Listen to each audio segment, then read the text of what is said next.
Are you ready? Hey, this is Pat Buck, and you're listening to A Shot of Wrestling. On this episode, we delve into my producer role in WWE and kind of what goes into that, me returning to the independent wrestling scene, and also I make my claim as to why I think Batman is a superior character to Superman. Enjoy. Is that the message you got? We about to go live, are you ready to rock? So take a shot, boy. Is that the message you got? From the fans to the fans, let me hear the crowd pop. So take a shot, boy. Is that the message you got? We about to go live, are you ready to rock? So take a shot, boy. Is that the message you got? From the fans to the fans, let me hear the crowd pop. So take a shot. Oh yeah, so take a shot. Oh, so take a shot. Oh, so take a shot. Buzz Killer.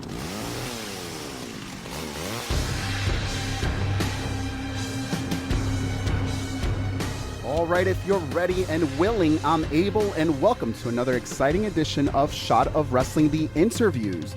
If you've not done so already, make sure you follow us on all forms of social media at Shot of Wrestling on Facebook, Instagram, Twitter, and YouTube. You can also contact us via email at inbox@shotofwrestling.com or dial it up 619-343-3005 and leave your comments. The Shot of Wrestling hotline. Now we say it's time and time again that wrestling brings us together, and today is no different. The buck stops here because today we are joined by wrestler, trainer, road agent, promoter, producer, and fellow podcaster, the Buzz Killer, Pat Buck. Welcome to Shot of Wrestling. Thanks for having me. Hell of an introduction. My man, you are awe-inspiring because you wear so many hats in the wrestling business within your time. It's really been a treat of mine to get you on the show and really talk a lot about, your contributions to the business. Thanks. I mean, contributions is an awesome way to put it. At first, like many of us, most of us who are in wrestling, and probably those listening to the show that are in wrestling, you kind of want to just wear that one hat. You want to be a performer. So a lot of the other things kind of came from, part survival, but part kind of realizing that, I don't know what the word is, there's a whole plethora of different ways to be successful within pro wrestling. Yeah. And there's going to be a time period where you can't bump anymore. So let me explore that now. And then I found that, as much as I love performing, it's still my number one thing to do and no bigger high. I think my longevity will always be with the other stuff, if you will. Now, you've worn many hats in your career. Which hat do you find the most comfortable or most fulfilling for you? That's a tough one to answer because I hate saying this, or I like saying this, there's different ones give you different sort of retributions, different sort of highs. And as a trainer, like it feels really, really great when you sit back and you see your students have their first couple matches or how they improve. And then when you see some of your students make it, that are on TV as national stars or been able to put them in dark matches or enhancement matches or whatever it may be, that's a feeling. But then also being a promoter when you pack the house in and the locker room, if you can have the locker room respect what you're doing and the crowd respect what you're doing and make a good profit with it. I've been very big on keeping my reputation at a somewhat professional, higher level because I truly do care what the boys think and I care what the fans think because I just love anyone or anything that supports professional wrestling because I think we're a unique audience to ourselves and we don't really get a lot of love from other places. Yeah. So they're all different highs. I think there's no bigger high than being a performer. Like that's the insatiable rush of being out there. But the number one thing is being a promoter because running a show in its entirety. When I'm a producer with WWE, I'm focused on one match or two matches or a couple or a segment. When I'm running my own shows, I'm kind of in charge of it all and I can delegate responsibility and I think I can do that really well. So I think it's my favorite thing to just kind of be at the helm of an entire show so I can affect the most people at the same amount of time and interact with the fans. That's my favorite part, I think. Now, you mentioned a trainer. There's a lot of names that you're associated with. Fill us in on some of the people that we may see on TV right now that you could put your stamp on. Yeah, I mean, I think the last couple of years myself, and I've been training full time as a trainer since 2012. I opened my school in Jersey, but before that, I was kind of dabbling in FCW and an OVW2 kind of just coaching down there and filling in for beginner classes. You know, the people that are on TV now, MJF and Kristen Statlander, are doing, you know, incredibly well. And then there's a whole bunch of guys that are on the independents whenever we reopen back up that are, you know, I think a couple notches removed or close to getting their grips on becoming national superstars. Yeah. But those are probably the two ones that I'm synonymous with. But there's also been a lot of guys and girls over the years where I like to say I put a coat of paint on them, where they come back and kind of, you know, I didn't teach them how to roll or do a hip toss, but they kind of come to my school and like they want to train, they want to learn, but I can kind of fine tune them and put a polish on them or different character and go with them. You know, someone like Falaba comes to mind, and Danny Moff gives me a lot of credit for kind of reinvigorating his career to go back to Ring of Honor.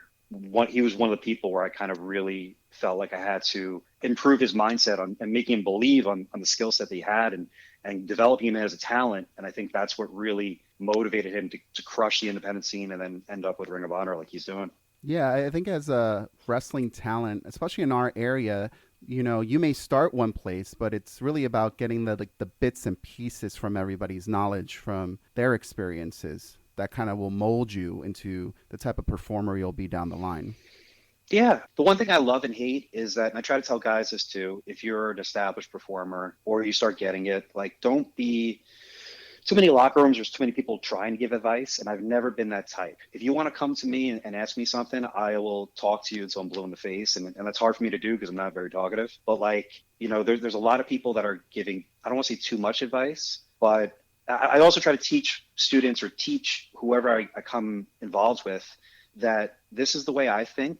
This is the way other people may think. This is what I think a fan will think. And I try to present things from a multifaceted point of view where I feel like most advice comes from whatever that performer likes. Mm-hmm. And that's something I try to avoid, you know, and something as mundane as hitting the ropes. You know, some people say you got to come off with your left foot, come off with the right foot, come off with both feet. And people will ask me stuff like, hey, what do I do? And I go, honestly, none of it matters. Hit the ropes as hard as you can. That's the only thing, because someone's going to tell you this, but I try to find the absolute fundamental things that are right and then tell them like, look, you can do it that way, but this could be used against you one day and here's how. So just because I've been through all those experiences, and it's kind of maybe an advanced way of presenting wrestling, but I try to set people up for success, you know? When you were growing up as a little kid, did you always want to be in the wrestling business? Yeah. There's a picture of me when I'm like 4 or 5 years old, and I'm wearing like a Hulk Hogan shirt. My face is painted like Road Warrior Animal. Wow. I have Ultimate Warrior wrist guards on, and my uncle, or he was kind of like my fake uncle, my funkle, was a diehard fan. And he would kind of take me to all these different shows. And I mean, I started going to shows when I was like 4 or 5, which is crazy. And then I remember someone asked me this the other day. They go, what was the first independent show you went to? And I went, I don't know. I was pretty young. They're like, what, in 2000? I'm like, no. I'm like, I went to ECW before it was Extreme Championship Wrestling. Yeah. I went to Eastern Champion to see Mongo Vile and the Tasmaniac. I was in the crowd when Cactus Jack and Terry Funk in Philly, when all the chairs started flying. I was 9 years old. Oh my God. And I remember my uncle and my dad were like, hey, we got to go. I'm like, yeah, okay. Yeah, it's time to go. So I've always been a fan, and there's times maybe I checked out for a year or so, but I've always wanted to be a wrestler. And, you know, I remember in high school, you know, not to maybe be a humble brag, but I was president of my school. I was on a bunch of different sports teams. My grades were really good. And, you know, they asked me, the principal was like, hey, what do you want to be? And I go, well, I'm going to be in wrestling. As soon as I leave, I'm going to start my training. And he laughed at me and he goes, no, really, what do you want to be? Like, no, I'm going to be a professional wrestler. And, you know, I stuck with it, man. And it only took 11 years to barely make an income, but I'm going into year 19 right now, and I'm very happy I stuck with it. That's wild. 19. You're talking about giving advice. What is the one piece of advice that you think has still rang true in your mind? Who gave it to you, and what was it? There's been so many different people who have educated me on stuff over the years, whether it be like in ring, like Rip Rogers was really good with that. You know, Al Snow was really a vital part of my training in OVW. For years and years, I was with him. Al was known for his technical ability, you know, that he had a great reputation of putting matches together. He could go. And he would just basically tell me how, like, none of that's really that important. it's about getting over and staying over. And then when you're not over, how to get back over. And it took a while and years for me to understand what that really meant. And just realizing that what we do in the ring is incredibly important, but to me, it's really about 20% of the big picture. There's so much more that goes into it rather than the type of match you have. Like there's a whole it's only 20% of what makes a successful wrestler. And that's something that I kind of constantly have to remind myself. And I don't know if people really understand that, but I try to tell my students, I go, we're training, we're doing 3-hour sessions. How often do we do promos? And they're like, well, maybe we do it once every 2 months. I go, yeah, it's my fault. And we should focus more because how important are promos compared to wrestling? They're equal, if not more. Right. So, that with your look and your networking and your reputation and, all these different things go into a successful wrestler. It's not just the in-ring stuff. Well, let's talk about a successful wrestler, yourself. Okay. I saw you about a year ago at Outlaw Wrestling as the Buzz Killer. Now, this is the first time me seeing you in this character with the cage on, with the hat, with the chainsaw, and I'm like, wow. Like literally, I was like, wow, what is going on? But you're one of those unique characters that really like just draws your attention from the moment you go through the curtain. So how did you get to that point? Because that's not who you always were. I appreciate you asking. I actually haven't been asked many questions like this, so I really appreciate you, noticing this stuff, because there's a lot of times where I walk through the curtain with this vest that probably cost me thousands of dollars with spikes on it and a chainsaw. And, there's some times where I'm like, man, I don't know if this is working or not. And sometimes where I know it's working. But anyway, it came to a point where wrestling was booming, not booming, it was buzzing, perfect word, in 2019. And it was right before AEW kind of kicked off. And I knew that things were on the uptick for wrestling. Mm-hmm. So I just had this thing where, and I said this before, I think PCO, seeing him come back to Ring of Honor was really motivating for me. Yeah. Because of his age. Because I don't know why I believed it, but for so long during my time period, I kept being told that once you hit the age of 30, that chances are things aren't going to work out for you. And that was always kind of in the back of my brain for a long time, because that's what used to be said to a lot of us maybe 10 years ago, 5 years ago, maybe a little bit more, maybe about 10 years ago. And even as fans, that's what we would see. Right. As far as people getting signed at such a young age or, fizzling out, in their late 30s. Yeah.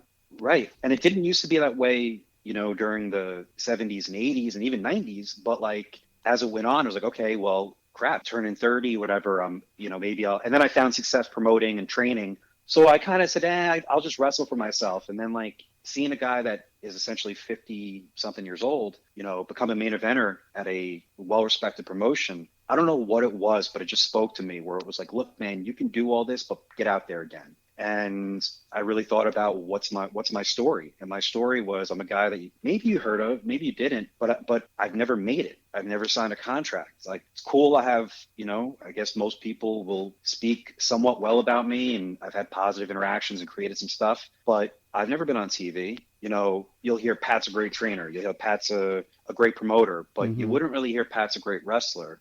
People don't know what I was or what I could bring. So I just built this character basically off of, I want to work all the buzzy guys in the independent scene and take it away from them, just to prove that I belong.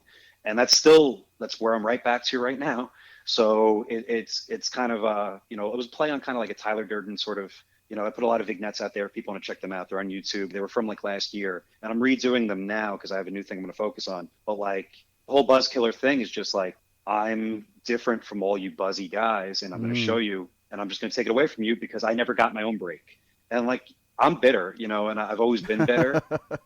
But it's a lot of people for a long time. I remember having this talk with Cabana, because Cabana one time he was really he was like, hey, do I sound bitter? And I go, so what, man? I go, I've always looked at bitter as a good thing. And I've always looked at it because it's motivated me to do more things. Man, I didn't freaking make it. Okay, let me work a little harder, or I remember when I before I started promoting, I started working all these different, shows in Jersey and New York and Connecticut, and I hated them. And I'm like, I can't complain about this. Let me just try my own. So bitter created everything for me. So my character is bitter, and part of it, I have a chip on my shoulder. So I was just looking to prove myself, and, Buzz Killer, I can also play on the horror in Chandra or the Mad Max apocalyptic thing, which I always liked that Road Warriors did and Demolition did. So I don't know. I'm just trying different things out, seeing what fits. Are you a horror film fan? You know, to be perfectly honest with you, I'm really not. I mean, I'm familiar with like the genre and the Chuckies and the Jasons, but Mm-hmm. I'm not that. I'll watch them. I'm a comic book guy through and through. You know, like I said, diehard Batman, diehard Marvel, and things like that. So I just try to always figure out different ways I can present myself and trying different things. That's what the Buzzkiller's all about. Well, let's talk about Batman for a second. Is he really the best, though? I'm a Superman guy myself. Okay. So why Batman? I think one, I like Batman because he has no powers, but he's labeled the greatest statistician or the greatest strategist of all the superheroes. So he's known for his brain. So I try to relate to that. I relate to Batman, and this may sound corny, but as you know, in professional wrestling, I'm not exactly the biggest guy. You know, I'm 5'10" and a half. I think now I'm probably around 200 pounds. So you're in there with giants and superhuman people and superhuman abilities, that people that basically look like they can walk off a comic book. So I've always kind of migrated to Batman because he had no unique powers. He wasn't a metahuman. He didn't have any magic. He created everything from his brain. Now, I know he had a lot of wealth too, but I also liked him because he's very serious and very stern and very dark and kind of has a jaded upbringing. You know what it is too? I think Batman is better than Superman in the sense of he has better heels to work with. Superman did not have as good a heel characters to work with, in my opinion, even though I do like both. But I've always thought that the booking's been better for Batman. We could totally get into a big conversation about that, because it's funny, these last few weeks we've actually been talking a lot about that on the show, on how, you know, it doesn't matter who that next big person is on TV, but who's that person going to be going off of? How is that story going to make it important? And if you have a good hero with a horrible villain, or you're not investing in the villain, then me as a viewer is not invested in the story. Yeah, 100%. And that's why I think I migrate towards that, because on my like list of things I kind of escape to, Batman's probably number one. Star Wars is underneath that, but then again, the booking is just better with something like Batman than it is with Star Wars. So it's like I constantly think about how I can relate cinema to pro wrestling all day long. I think as wrestling fans, we could totally understand that. I disagree with you, but that is okay. Okay. I'd love to hear it. Why Superman? I'd love to get into this. Well, why don't we just move on? Yeah, sorry. You know, recently you were with the WWE. We've kind of breezed over that topic, but I'm really interested more into what the role that you had was, producer. You know, some may know what it entails. Some, you know, may just see it as a title. But what was the role? What is the role of a producer?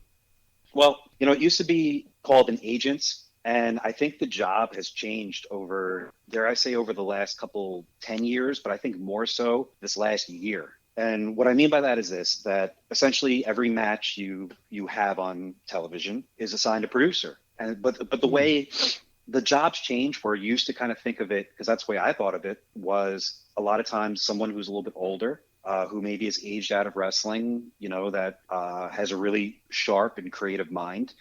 Outside the Performance Center, they don't have a coach, so they are kind of coaches for matches. And there's a lot that goes into it.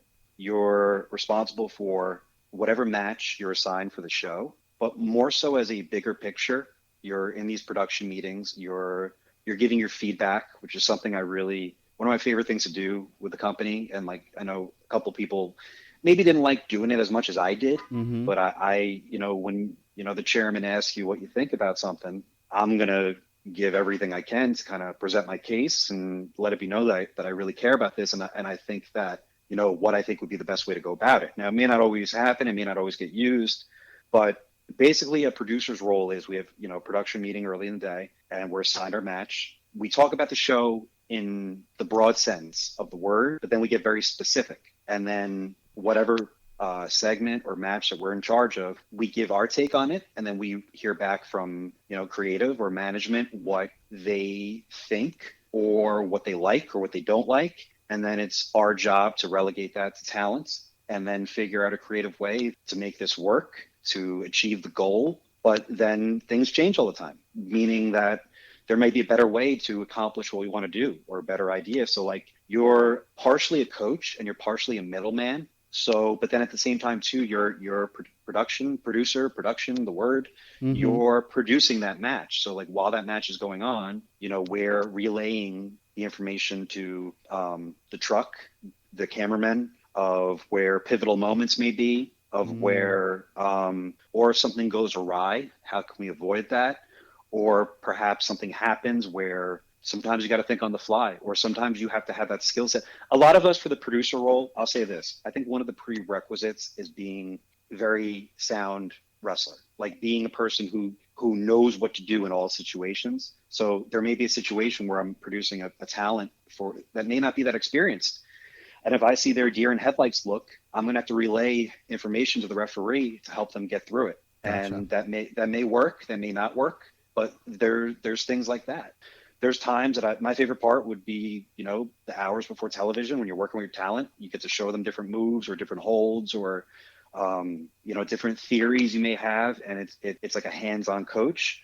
And then there's also the other part of it, which is the reason why a lot of us lost our jobs, is because of live events. Now, in live events, we're in charge. There's literally, when it's not Raw or SmackDown, when you do the live events, you normally have 2, sometimes 3 if they're a combined show. But if it's like a Raw brand show, which is what I was, me and another producer, we're in charge of the entire events. So we got to oversee the booking. And the booking is essentially established beforehand, but figure out, if everyone's there, put the card together, check with production, make sure everything flows, and writing reports, and a lot of paperwork goes into this. So really, what kind of paperwork?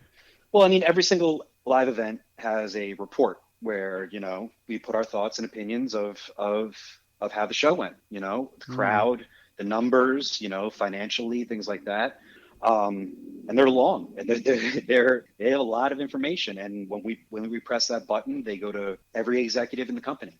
Producers were really highly respected, which I really kind of liked. I thought that, the whole time there, that being a producer, we were such a good team. But that's part of the reason why the jobs went away, is because basically there was 18 producers. I think now there may be 8. There's 8. I think they got rid of 10 of us. But the reason being is because live events. So because there would be times where on Friday and Saturday, Raw and SmackDown are running live events in different parts of the country, and you need 2 or 3 at each of them. So, you're not going to be on the road every single week in a row, plus TV. So there's a rotation of things. And that's why that, and on tours, when we go on like European tours, or like when we go overseas, we're in charge for that whole loop. So that's kind of what a producer does. It's like a part coach, part chaperone, part creative.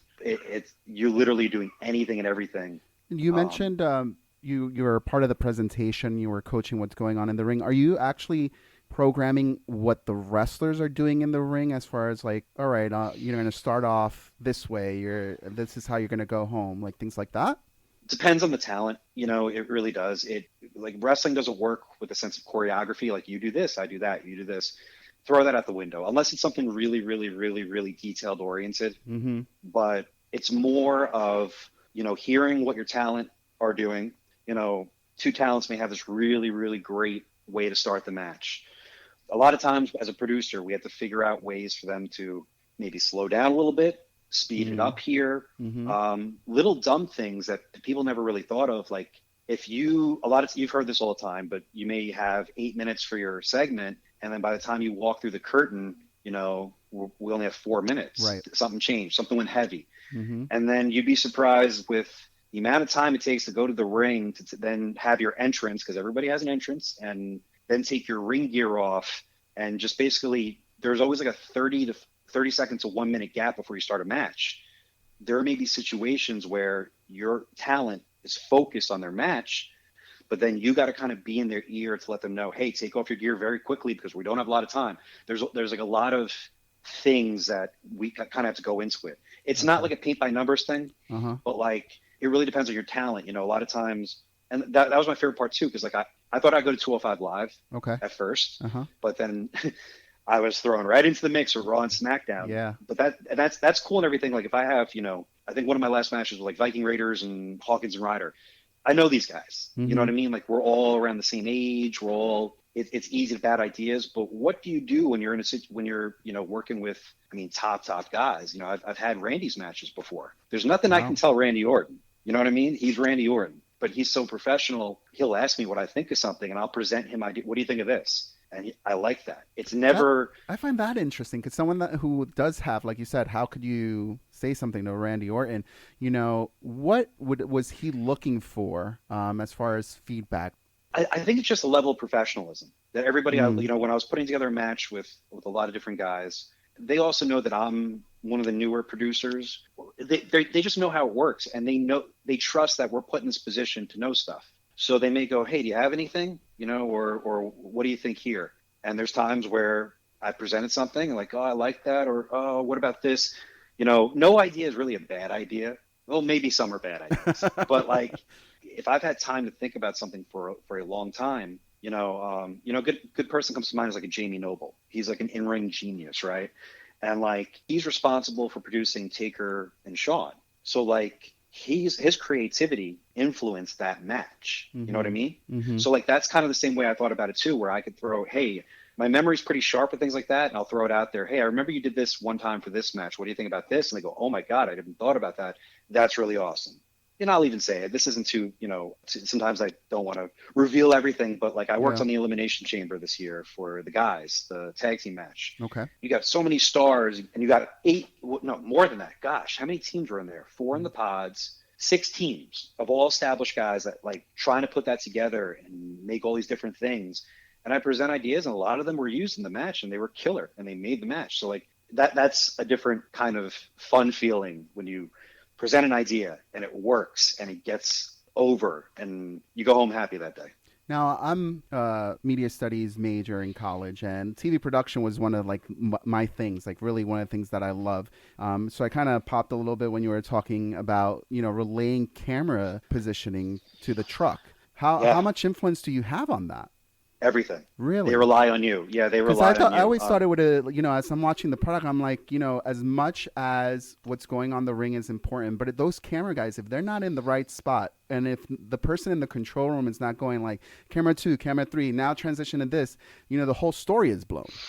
Here's my opinion. The WWE camera guys are so incredibly talented that most of the time, whatever happens, even if there was nobody on headset, they're going to catch it. They feel most of the time. However, I think other organizations, it takes years and years to develop that skill set. And these guys have been working together forever. They're the same, 3 camera guys that are absolutely amazing. But even with that, there may be things that, gosh, there's so many different things to relay, even if they are really great at their jobs. And a lot of the times too, so I think the camera guys can hear you when I'm conversing, but a lot of times producers relate to the truck, which is namely Kevin Dunn, and who's incredible at his job. Like he's so good at it, it's intimidating, but you let him know, and you let him know, hey, like this is going to happen here or in a couple minutes. And there's so many different things happening. You got to be on top of that too, where basically like, there may be some huge reveal that comes from the crowd, but you're not going to say that right away, but then you can't say it right when it's happening because then you might miss it. So you got to find the window of time to jump on headset to communicate that, but not interfere with the million things that are going on, because they're talking to commentators, they're talking to cameramen, they're talking to other people in the truck, they're talking to Vince or Hunter or whoever's, or Heyman or Bruce. So I have to, hey, in a couple minutes, this is going to happen. I'll remind you when it happens and check out. So it's like basically like air traffic control. Bro, the anxiety that you must have sure. on TV days. Jeez. Now, you mentioned a few names, Kevin Dunn, Jamie Noble, all great guys. Who do you think made the biggest impression on you on your first days there? The main person who essentially mentored me was John Laurinaitis.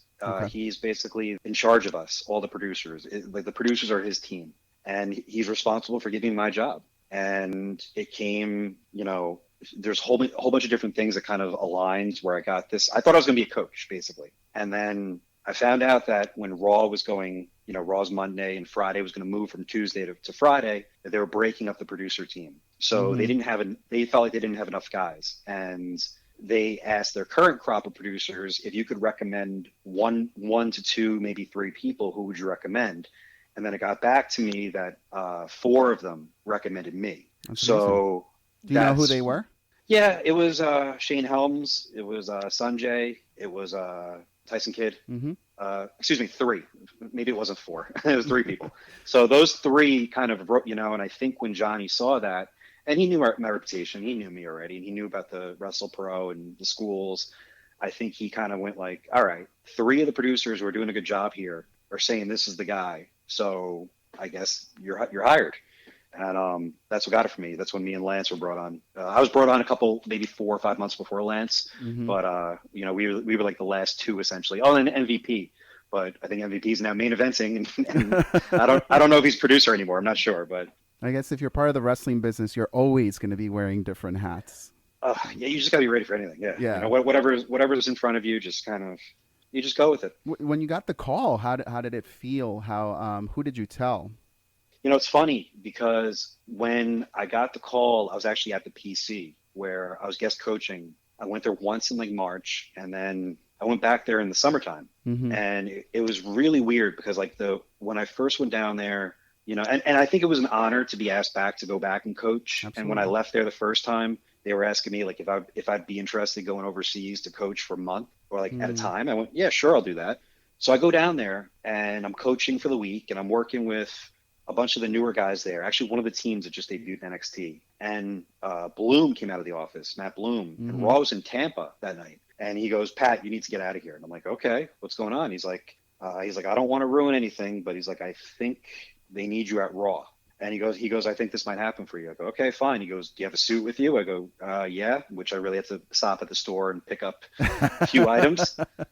Didn't expect to go to Raw, and Yeah. I'm not going to be in front of Vince without a suit on. So, I go there, and it was actually the Raw reunion show where talk about a horrible Oh my show God. to where you're hoping to like have some sort of attention at your job because so much things are going on. Mhm. You have like there's Stone Cold and there's Hogan and there's all these things going on. Like, and then by the time I left there, I was told, hey, Johnny told me it was going to happen. He's like, we're going to run some, background tests and everything. And a couple of days later, I got the call. I was actually at an NXT event.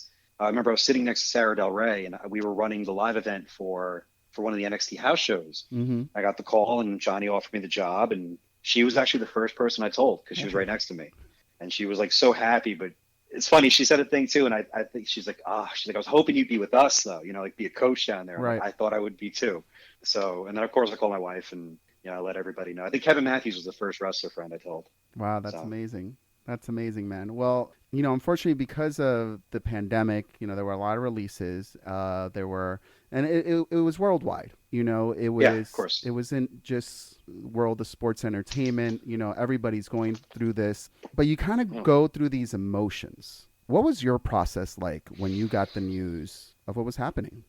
A little bit of a shock, but I was at home for a while, and what happened was I remember we got back from Saudi Arabia and we did a whole loop of TV, and I remember it was in Baltimore. I drove home, and then everything started happening with COVID. We were home for 4 or 5 weeks, kind of like not doing anything. And because I'm in New York, Mm-hmm. there's no way that I would go to the PC. It just wasn't allowed. I would have been quarantined, whatever going on. And then there was the big town hall meeting where we all had to log in and kind of watch the meeting. And then shortly thereafter, we found out everyone got released, and me being one of them. I was shocked. I was kind of like, oh, I didn't think that would be a thing. I thought that just because, not for me personally, just because there's 27 live segments of television every week, not including NXT, just between Raw and SmackDown. Wow. So you need a producer for every one or at least every two. So it's kind of like, oh my God, I can't believe.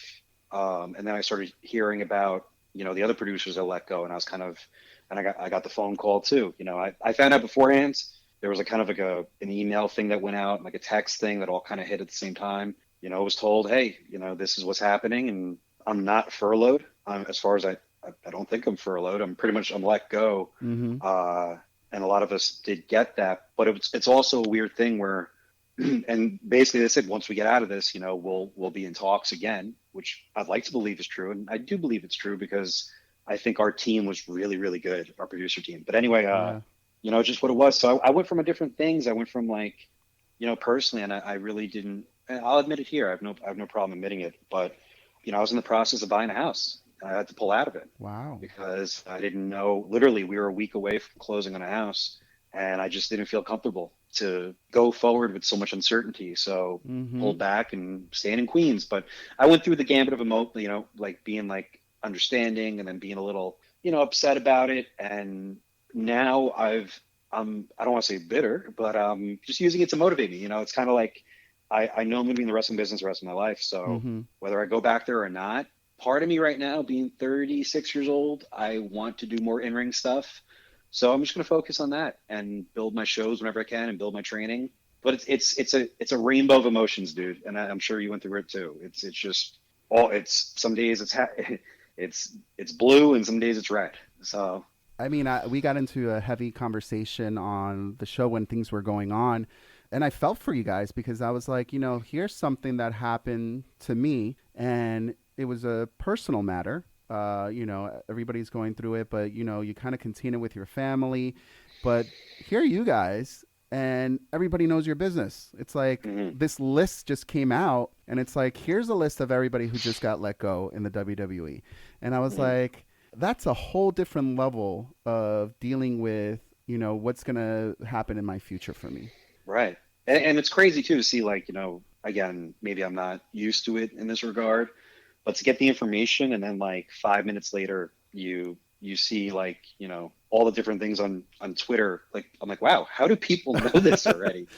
Because I didn't know right away. It wasn't like I found out my producer peers were let go because they would text me or they would text our group chat. But I'm like, I didn't tell anybody yet, and everybody knows that I'm gone. So it's just it's crazy how it works out that way. How do you feel about the wrestling media dealing with information and leaks happening? I think leaks are by design. And I think leaks are, dude, there's been times where I was in meetings and I just didn't understand. Not only did I not understand how information got out, but why the information would get out and who would benefit. It was strange. I think that it's really just done by most of the guys. Mm-hmm. No one has anything to benefit from things being leaked other than the talent, in my opinion, because if you can control a narrative and get the internet fans on your side, which I believe are the most important fans in wrestling, then you can essentially, that's the pulse of our true fans. That's what really, they're the ones that are cheering at WrestleMania, or, they're the ones, like, that internet pulse, it really dictates, I think, the successful wrestler, especially nowadays. So, like, I think people leak information, they kind of play things to get the narrative that they want. Other than that, the only other way I can think leaks happen is if someone's just being a complete fanboy and doesn't belong in the position that they belong in, and they're just giddy with the info. Because I mean, a lot of people, not for nothing, I've worked with them. None of the producers, none of the talent, but there's some people where they grew up fans, or maybe they're new to the company, and so you sometimes wonder about that, because, like, ain't gonna be no producers leaking anything because we don't benefit from that. Right. Why?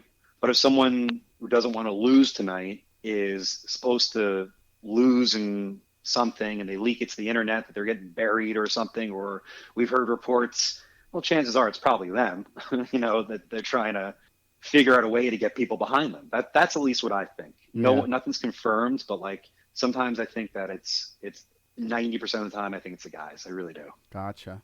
Interesting.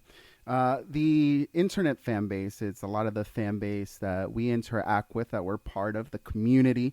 Also feel like it's the ones that are usually at the independent shows. Wrestle Pro and Creative Pro are two great companies in our area, two of the tops.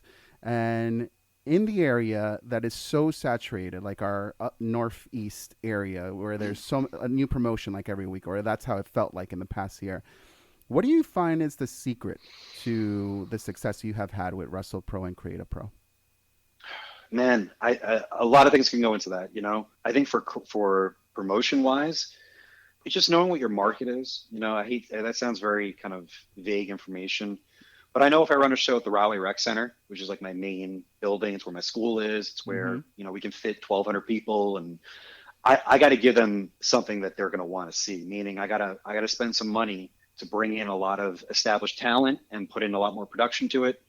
If I'm running a Knights of Columbus, I can fit 200 people, which is something we do in Creative Pro. We don't have to have the same kind of killer card. So I think it's a mix. It's a mixture. One thing is budget. Maybe budget might be the number one thing, because that's why promoters go out of business, because I would say 95% of promoters don't really make money in wrestling. So it's very, very, very, very hard to, and it takes a long time to figure out how to budget yourself, especially if you don't own your equipment, especially if you don't have, ties to a building. Being in New York, New Jersey, it's more expensive to do everything.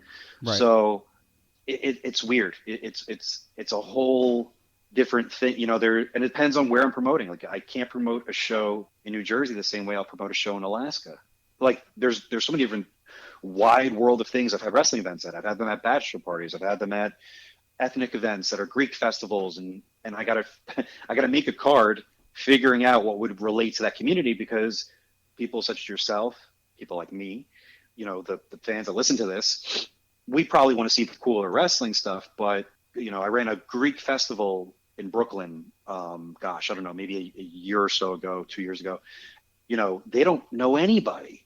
So you have to kind of create a whole show from scratch, and they're not wrestling fans. They don't care about hurricanranas. They want to see Nikos Rikos is a Greek character that we had main events, and they kept asking about him the whole time. They don't know who he is, but they're like, "Oh, is that guy here?" I'm like, "Yeah, he's here. He's great."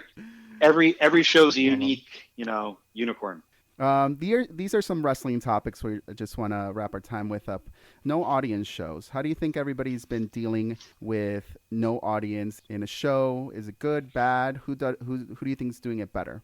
I think they're just dealing with it. Nobody likes it. Having a big crowd can also cover up the limitations of certain wrestlers that may need a little bit of more noise and a lot more things going on. Because with this, you're completely, every punch, every kick, everything is magnified because there's nothing else going on. Mm-hmm. So, if you're really, I was watching a match between like Gulak and Daniel Bryan, and they had my attention the entire time. And it's so amazing and fluid. Every the most strike recent looks, one? Yeah, the most recent Oh one. my gosh. It was beautiful. Yeah.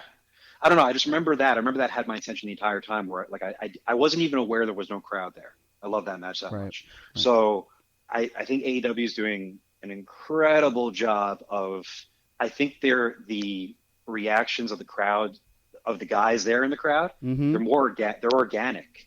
And I hope WWE embraces that, because it I don't know, it doesn't feel like, Seems a little forced. I recognize all those faces in the crowd from NXT, because a lot of those were like the newer guys that I was helping guest coach, Mm-hmm. and it doesn't feel organic. So I question whether, I don't know if they're being told to react that way. I believe it's more up to the person, that they don't. For example, all those guys in the AEW crowd, they've all been doing this for so long.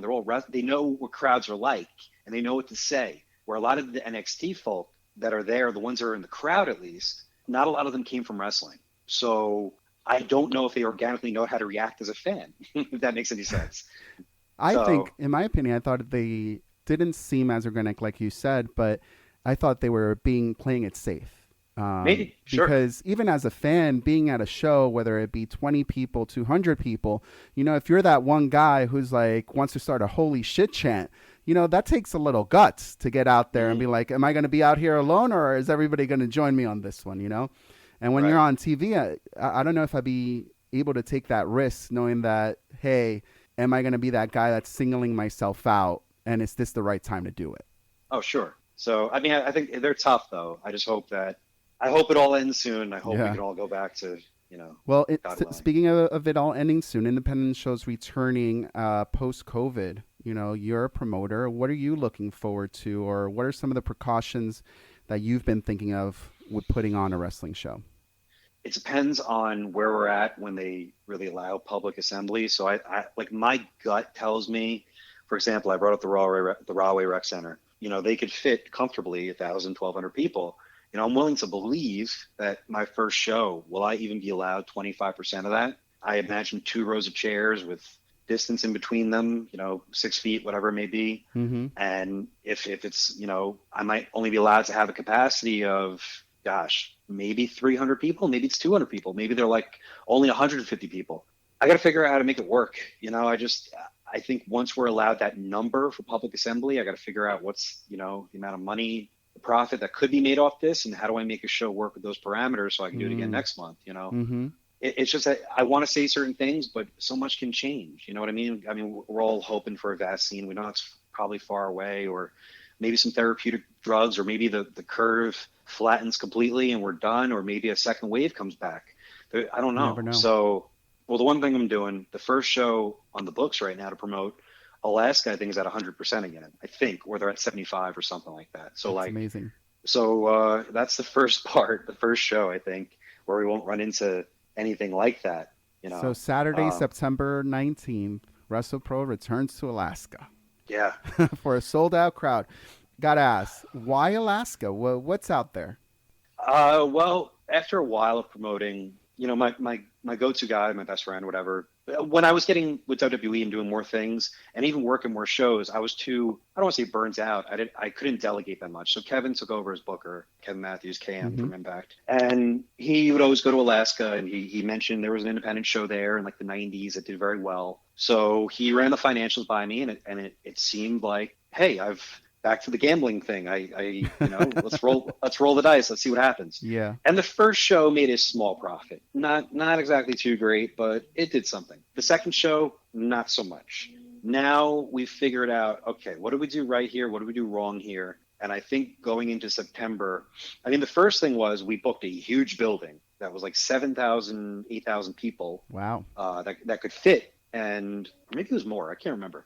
But we only drew 1,400. I mean, still good for an independent show, but Right. not in a giant arena. So we found a better arena that's more cost effective.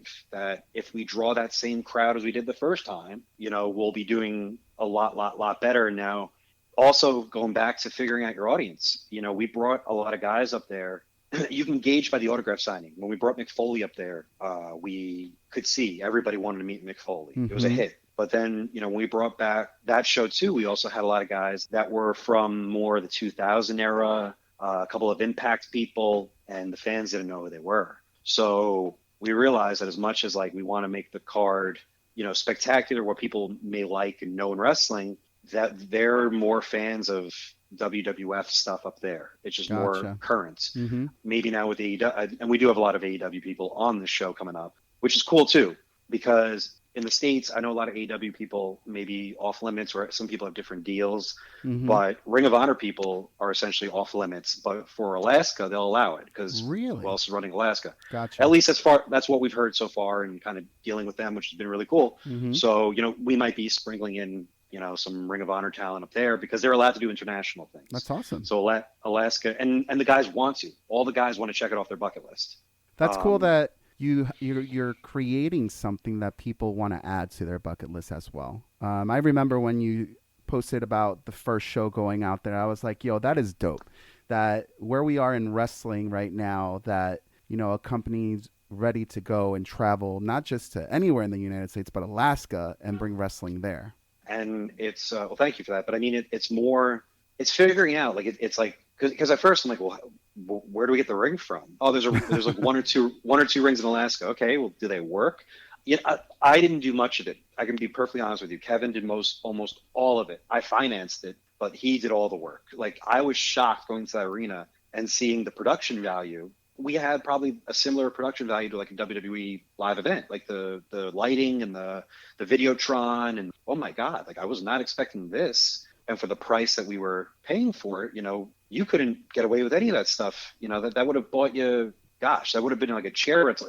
I can't explain how, like, it was affordable. Everything was affordable. Wow. And it wasn't so much that it was cheap. They're like, we want to be a part of this event. Not a lot of people come out here to do Hmm. anything. I think outside of us and like Kevin Hart going there, who sold the place out like 3 nights in a row. But like, there's not a lot of things that like going to Alaska. It's too much travel and the weather, and so I didn't want anything to do with Alaska after it lost money last time. Hmm. But like, going into this time, now we know what we're doing, and I have nothing else to do really. So I'm back on board promoting and figuring out what we're going to bring up there in September. Are there any surprises that you could let us in on for the fans that you'll have at Anchorage?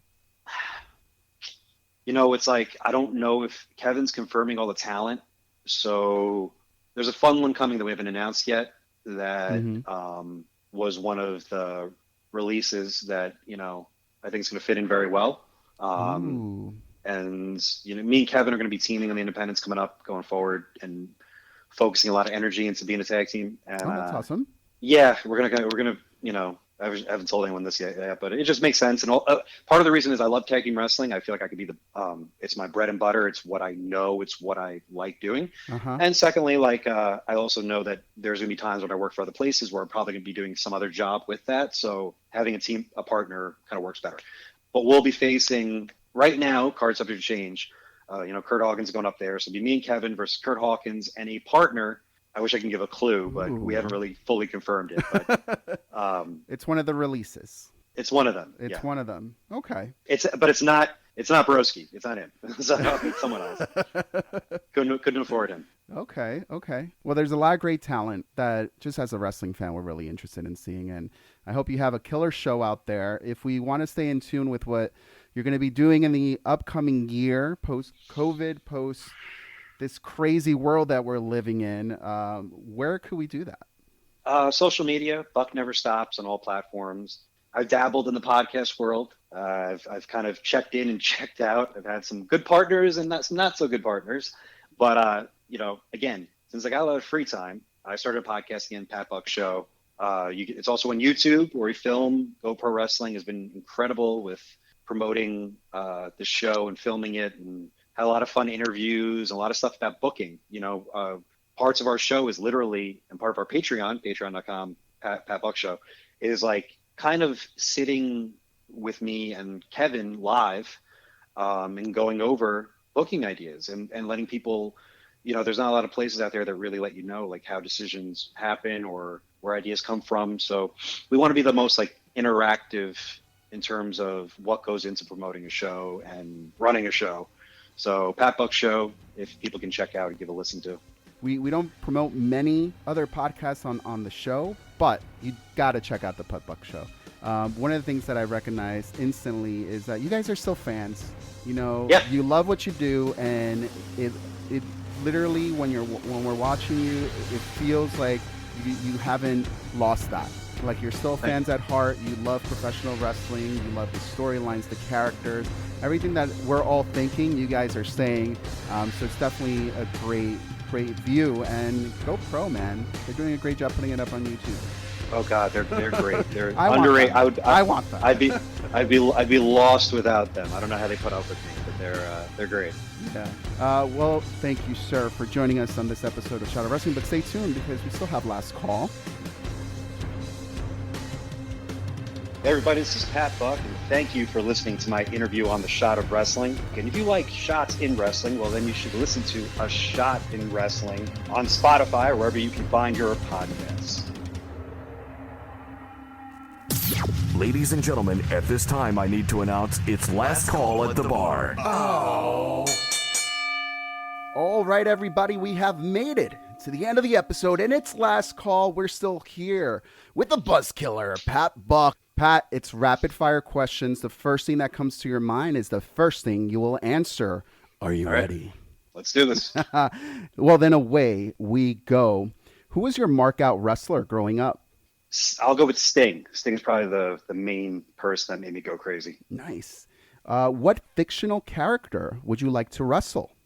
That's a tough one and an easy one. I'm a Batman obsessed person, but I think it's more so because I want to be Batman. So then I would have to go with, I guess Joker's top notch, but I'm going to pick, I'll pick Bane. I'll go with Bane. Ooh, nice. Whether professionally or personally, what is on your bucket list? Oh man.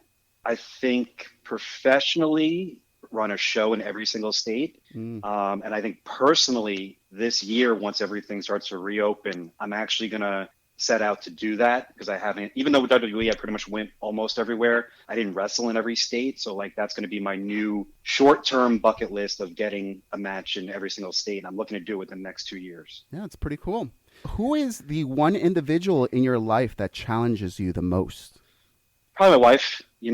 She's 1,000 times a better person than I am. She works in a children's hospital. Oh. So when I think about working and creating in this world of spandex where we essentially fight but not fight, seeing her deal with her job reminds me of how much a better person she is and how I need to take it less seriously. Yeah, completely understandable. Other than wrestling, what is your favorite sport?